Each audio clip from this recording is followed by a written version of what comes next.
Правата на човека. Звучи като нещо сложно, нали?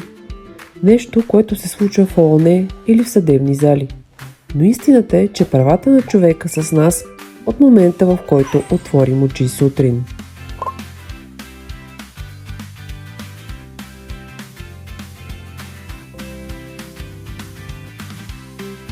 Първото право за днес. Правото на почивка и свободно време.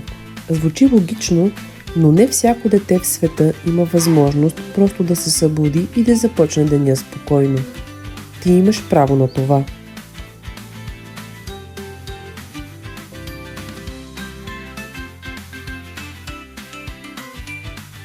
Второто право е може би най-познатото. Правото на образование. Да учиш, да научаваш нови неща, да задаваш въпроси. Училището не е задължение, то е твой шанс.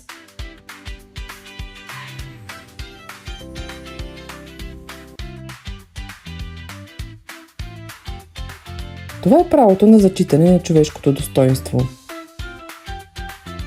Никой няма право да те унижава, да ти се подиграва или да те кара да се чувстваш малък, защото не знаеш нещо. Всички учим през целия си живот.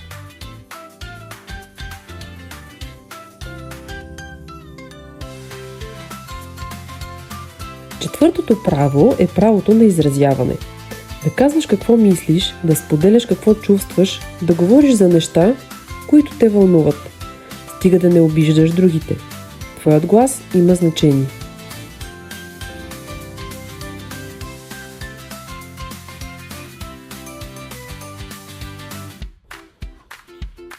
Пето. Правото на личен живот и защита.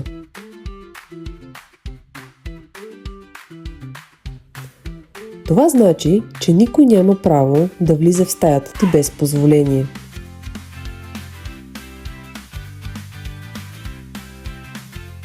Да чете писмата ти или да те следи.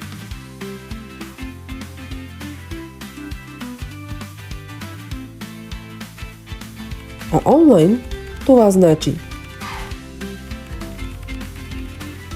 да не позволяваш на непознати да прекрачват границите ти. Да кажеш на възрастен. Да блокираш.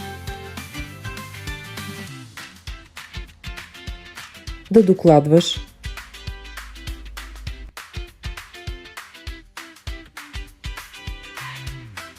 Но какво става, ако някой от тези права бъде нарушено? Ако някой ти се подиграва, защото не знаеш. Ако те тормозят онлайн. Ако не те питат, когато влизат в стаята ти. Тогава правата не са просто думи. Тогава те стават нещо, което трябва да защитиш. Трите стъпки, които можеш да направиш. Първо, кажи. Не преглъщай. Кажи на човека, който прекрачва границата, че това не е окей. Второ, потърси подкрепа. Родител, приятел, учител, някой на когото вярваш. Не си сам. Трето, сигнализирай. Ако нещата са сериозни, докладвай онлайн. Потърси отговорна институция. Правата ти не са ти дадени, за да ги търпиш да бъдат нарушавани.